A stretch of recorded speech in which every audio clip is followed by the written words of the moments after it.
السلام علیکم، میں ہوں آپ کا میزبان علی مولا رحمانی۔ آپ دیکھ رہے ہیں ڈیجیٹل میڈیا پی کے۔ آج ہمارے ساتھ اسلام آباد اسٹوڈیو میں مہمان ہیں گلگت بلتستان کی ینگ نوجوان انرجیٹک سماجی کارکن عاشق جمشید صاحب، deputy secretary information youth wing Gilgit Baltistan اور رندو پروگریسو یوتھ ونگ کے نائب صدر۔ جی جمشید صاحب، سکردو میں جس طرح سے رندو میں جو جنسی کیش کا جو واقعہ ہوا ہے، اصل میں یہ واقعہ ہے کیا چیز ہے؟ سب سے پہلے علی مولا رحمانی صاحب، آپ کا اور آپ کے پورے ٹیم کا بہت شکریہ کہ آپ نے موقع دیا کہ آج سوشل ایشوز کے اوپر بات کریں۔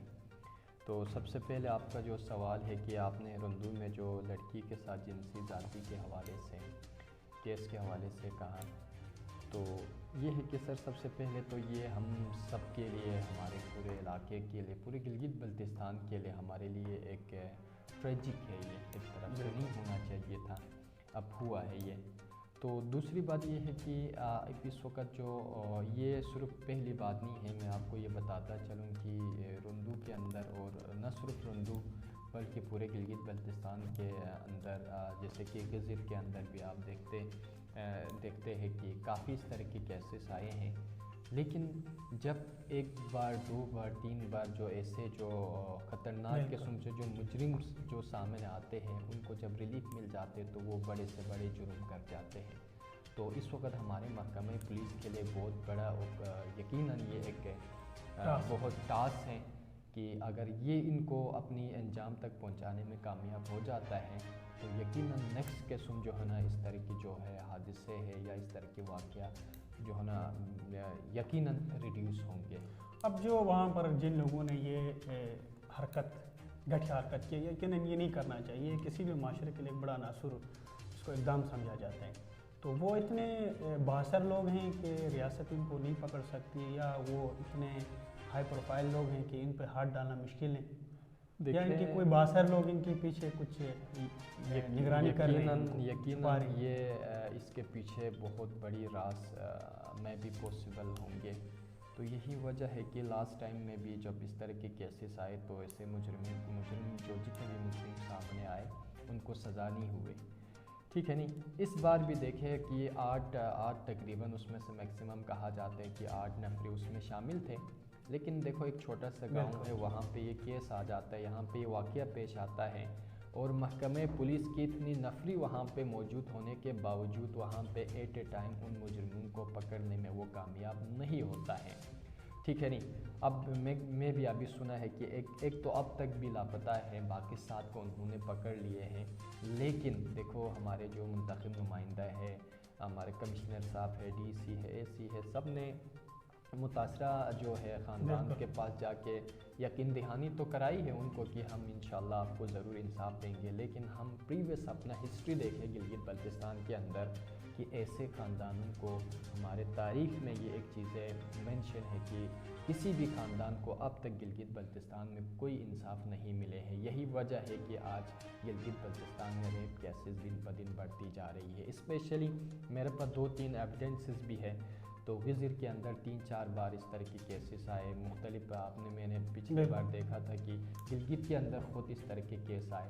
آپ نے لاسٹ ٹائم دیکھا یونیورسٹی کے اندر کہ یونیورسٹی گلگت کے جو ہے نا، کسی اسٹوڈنٹ کا جو ہے نا اس طرح ڈیڈ باڈی ملی۔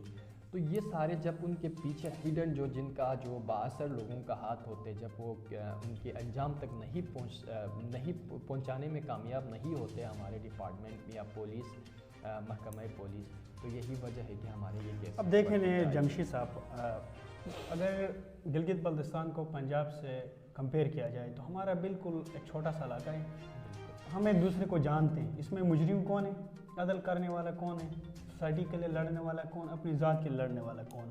پولیس بآسانی ان مجرموں تک پہنچنا چاہیے، لیکن وہ اتنی تاخیر کیوں کر رہی ہے؟ دیکھیں، حالانکہ ہماری گلگت بلتستان کی پولیس سے ماشاءاللہ اگر دوسرے صوبے سے بہت بہتر ہے ہماری پولیس، ایماندار۔ بالکل، دیکھیں علیم بھائی، سب سے بڑی بات یہ ہے نا کہ یہاں پہ اصل جو امپورٹنس ہے وہ ترجیحات کی ہے۔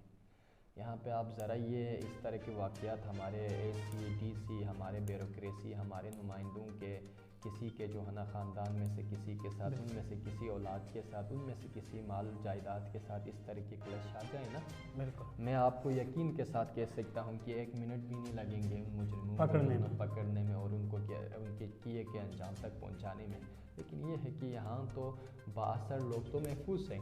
اے سی کے بچے محفوظ ہیں, ڈی سی کے بچے محفوظ ہیں, کمشنر کے بچے محفوظ ہیں, بیوروکریسی کے بچے محفوظ ہیں, نمائندوں کے بچے محفوظ ہیں. اگر غیر محفوظ ہے تو آپ اور ہماری لوکل کمیونٹی ہے, لوکل کمیونٹی وہاں پہ محفوظ نہیں ہے.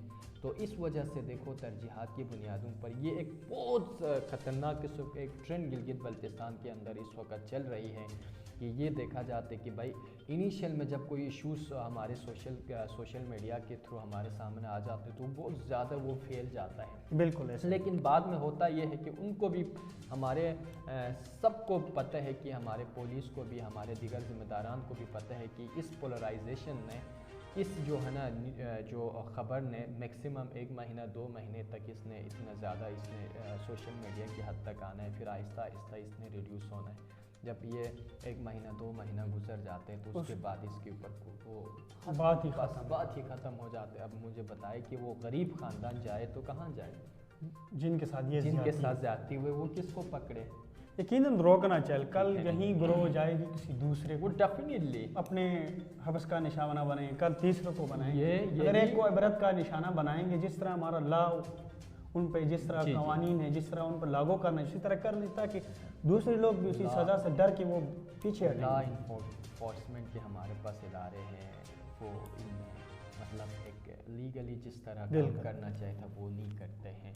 تو یہی وجہ ہے کہ جو ہے نا ہمارے جو بھی کیسز اس طرح کے جو انلیگل کیسز ہمارے پاس سامنے آ جاتے ہیں وہ اپنے انجام تک. یہ میں آپ کو ایک چیز بتا دوں کہ یہ جو ابھی یہ جو جس لڑکی کے ساتھ جو جنسی زیادتی میں جو شامل ہے اس میں سے بہت سارے لڑکوں کا اس طرح کے اور اس سے پہلے بھی کیسز آئے, ان کے اوپر اس سے پہلے بھی ایف آئی آر ہے, لیکن ان کو نہیں پکڑا گیا. جب پریویس جب ان کے اوپر کیسز ہوئے, ایف آئی آر ہوئے, ان کو سزا نہیں ہوئے تو ان کو پتہ چل گیا کہ بھائی ہمارے پولیس, ہمارے جو ادارے ہیں, ہمارے لا انفورسمنٹ ادارے ہیں, ہمارے لیے تو کچھ نہیں کرنے والے ہیں, ہمیں ریلیف دیے جا رہے تو وہ دوسرا کیس ہے یہ ان کا. تو یہ نہیں ہونا چاہیے باہر. بالکل یقیناً عاشق جمشید صاحب, اب جس طرح سے سکردو میں رندو کی جو ہم متاثرین تھے زلزلے کے لیے, میں آپ کو دیکھ رہا تھا باقاعدہ آپ کافی عرصے سے وہ ان کی دیکھ بھال کے لیے, ان کے سیٹلمنٹ کے لیے آپ لڑتے ہیں سوشل میڈیا. وہ کتنے حد تک حل ہوئے یا نہیں, جس طرح جوں کا تھا اسی طرح ہے؟ سر اگر حل کی بات کریں تو ابھی تو یقیناً میں اس چیز کو یہ آپ کے وساطت سے یہ میں پھر سے دوبارہ بتانا چاہتا ہوں کہ اب تو اس ایشوز کو ہم ابھی شیئر کرتے ہوئے بھی شرم آتے ہیں. یقیناً اب ہم یہ محسوس کرتے ہیں کہ شاید ہم کوئی گلگت بلتستان کے جو ہے نا کوئی حصے میں گلگت بلتستان کے جو ہے نا شاید وہاں کے آبائی ہم کوئی ایکسس کرنے والے لوگوں میں سے نہ ہو. شاید جتنا ایشوز 27 دسمبر 2021 کو سب سے خطرناک قیامت خیز زلزلہ رندو کے اندر آئے, دوسرا زلزلہ جو ہے نا تقریباً 16 مارچ 2022 کو جو ہے نا رندو کے اندر آئے. ان دونوں زلزلے نے یقیناً رندو میں تقریباً 80% جو علاقے ہیں افیکٹڈ ایریاز ہے اس کو مکمل تقریباً 80% ختم کر دیے گئے, جس میں فیگرز کے مطابق بھی آپ کو بھی پتہ ہوگا کہ جینون سروے کے مطابق 1156 جو گھرانے ایسے تھے کہ جن کو اپنے ایریے میں اپنے جگہ پہ دوبارہ رہنے سے ان کو تھریٹس ڈکلیئر ہوا کہ ان کو ریلوکیٹ کرنا تھا. ٹھیک ہے, ابھی تک وہ 1156 ابھی تک ریلوکیٹ نہیں ہوا. اب وہاں پر جو یہ زلزلہ ارتھکوئک کا جو واقعہ ہوا, جو ایکسیڈنٹ, یہ قدرتی واقعہ, تو وہ کس طرح کچھ پہاڑ کا ایسا کوئی خطرہ تھا آنے کا, یعنی ایسا کوئی دوسرا خطرہ تھا؟ یہ تھا نا, ابھی دیکھیں ہم گلگت بلتستان سارے پہاڑی علاقہ ہے, ٹھیک ہے. اب یہاں لینڈ سلائڈنگ کا مثال کے طور پر آپ کو بھی پتہ ہے, مجھے بھی پتہ ہے, علاقے ہیں ہمارا جو ہے نا پہاڑوں کے بیچ میں ہے. بالکل ٹھیک ہے نہیں, وہ اب ناظمت صاحب کا ایک شعر بھی ہے, پہاڑی سلسلے چاروں طرف اور بیچ میں ہم ہیں.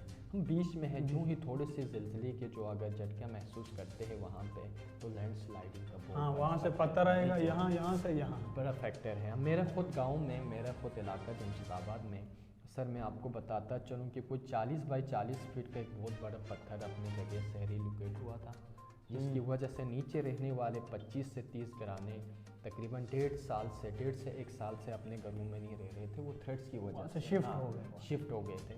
لیکن بڑی دیکھو ہم نے 2-3 بار ہم نے اپنے علاقے کے منتخب نمائندہ راج ناصر صاحب سے بھی ریکویسٹ کی، سر وہ بھی ہو گئے، نہیں ہوا. پچھلے بار ہم نے کمشنر صاحب کی بڑی مہربانی ہے، جب بھی ہم جاتے وہ ہمارے ساتھ کوآرڈینیٹ کرتے ہیں. ان کی ڈسٹرکٹ ایڈمنسٹریشنز کردو کے کوآرڈینیشن سے وہ پتھر ابھی ہٹایا انہوں نے. کل ہی 4.5 لاکھ روپے کا انہوں نے پروجیکٹ ریلیز کیا، اس کے اوپر کام کیا، ابھی مکمل ختم ہو گئے. 25 نفری اپنے جگہوں پہ جا کے ریسٹل ہو گئے. تو اس طرح چھوٹے چھوٹے اقدامات کریں، بالکل کرتے نہیں ہیں. آخر سب سے مین یہ ہے کہ ہمارے جو جی بی کے اندر ہمارے نمائندے ہیں، ہمارے ایڈمنسٹریشن سے صرف سوشل میڈیا کے حد تک عوام کو اعتماد میں تو رکھتے ہیں، لیکن اس میں عملی طور پر کوئی کام نہیں کرتے ہیں، جس کی وجہ سے لوگ اپنے جو ہے نا اس جو ایک ایکسپیکٹیشنس لے کر جو ایکسپیکٹس لے کر جاتے ہیں ہمارے حکومت کے پاس، ایڈمنسٹریشنز کے پاس، اعلیٰ ذمہ داران کے پاس، تو وہ شاید اس پہ نہیں اترتے ہیں. تو یہ مسئلہ ہے. بالکل. یہ تھے ہمارے ساتھ عاشق جمشید صاحب، جو اس نے اپنے خیالات آپ تک پہنچائے. یہ ہمیشہ سوشل میڈیا پہ گلگت بلتستان کی مختلف ایشوز پہ بات کرتا ہے. بعض دفعہ ایسے ایشوز بھی ہوتے ہیں جب بندہ بات کرے تو اس ذات پہ بھی مسئلہ آ سکتا ہے، اس کو کہیں سے پریشرائز بھی کیا جا سکتا ہے. اس کے باوجود بھی جمشید صاحب گلگت بلتستان کے ایشوز کے لیے میدان میں اتر آتے ہیں، چاہے وہ جس علاقے سے. ایسا نہیں کہ صرف رندگی کی بات نہیں ہے، وہ پوری گلگت بلتستان کے لیے پیسفل نوجوانوں کو آگے لے کے آنا، نوجوانوں کو بااختیار بنانا، یہ جمشید صاحب کی باقاعدہ مینوفیسٹو میں اس کی خواہش ہے. ایسے ہمارے پورے گلگت بلتستان کی نوجوانوں کی یہی خواہش ہے کہ ہم ایک کھلتے پھولتے ایک گلدستان کی طرح ہو، ہم سب آپس میں آگے بڑھیں، بلکہ گلگت بلتستان کی ترقی اور خوشحالی کے لیے بات کریں. اگر نوجوان گلگت بلتستان کی ترقی اور خوشحالی کے لیے بات کریں گے، یقیناً گلگت بلتستان ایک امن کا گہوارہ بن جائے گا. کیونکہ گلگت بلتستان پورے پاکستان میں اس وقت ٹورسٹ کا ہب بن چکا ہے. اگر وہاں پر جتنی زیادہ فیسلٹیز ہوں گے، جتنے وہاں پر لوگ بااخلاق، یقیناً ہمارے گلگت بلتستان کے لوگ بااخلاق ہیں. ہم شہروں میں آتے ہیں، ہم گلگتی کے تو لوگ ہمیں فخر سے ہاں آپ گلگتی ہیں، تو یقیناً یہی بات ہے کہ وہاں ایک دو اچھائی کر لیتے، اس سے ہم پوری گلگت بلتستان کی ایک اچھا فیس یہ ہے پورے پاکستان ساتھ. میں آپ کی بات کاٹ لیتا ہوں سر. جب یہاں پہ ہمارے یوتھ ابھی ماشاءاللہ بہت زیادہ آگے آئے ہیں، انرجیٹک ہے، موٹیویٹ ہوئے. ابھی دیکھو 40 سال تو ہمارے سیکٹرزم کیسز کے اندر جو ہے نا ہمارے گلگت بلتستان کے عوام کو آپس میں لڑوایا گیا. ٹھیک ہے، 40 سال کے بعد ہم ابھی ریئلائز کر رہے کہ یقیناً کہ بھائی ہمارے پیچھے ہم نے تقریباً ہم 500-200 سال پیچھے چلے گئے ہیں. آج کل یوتھ موٹیویٹ ہوئے ہیں ماشاءاللہ سے. ہمارے اندر ایک محبت کا جو ریشو ہے وہ دن پہ دن بڑھتے جا رہے ہیں. بس ہماری دعا ہے کہ اللہ تعالیٰ سے کہ اس خوبصورت محبت کو ہمیشہ ہمارے درمیان قائم و دائم رکھیں. دوسری بات آپ نے بات کی تو میں ضرور یہ چیزیں مینشن کرتا ہوں کہ ہمارے وہاں پہ جب سوشل ایشوز پہ بات کرتے ہیں کوئی نوجوان، تو ہمارے کچھ ایسے طبقے اسپیشلی گلگت بلتستان ہمارے نمائندوں نے ایسے پال کے رکھا ہوا ہے کہ حلقوں کے اندر کہ اس کو تھریٹس ڈکلیئر کرتے ہیں.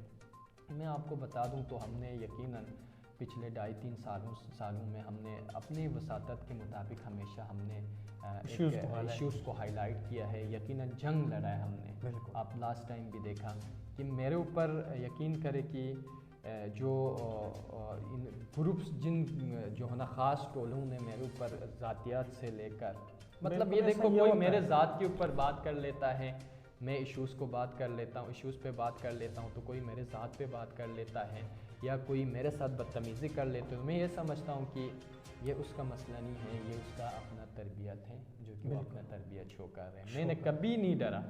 خدا کا شکر ہے کہ جب انسان اپنے ضمیر اس کو یہ بتا دیتا ہے کہ آپ ضمیر کہتے ہیں نا کسی کے اگر ذات کو جاننا ہو تو اس کے الفاظ اس کی کردار سے جانیں. تو وہ یہی بتاتے ہیں کہ ہم نے فارسٹ کیس آپ نے دیکھا کہ محکمہ فارسٹ کے اندر غیر قانونی جو بڑھتی کے اوپر میں نے پورا تقریباً 1 سال میں نے وہاں پہ کیس کنٹیسٹ کیا.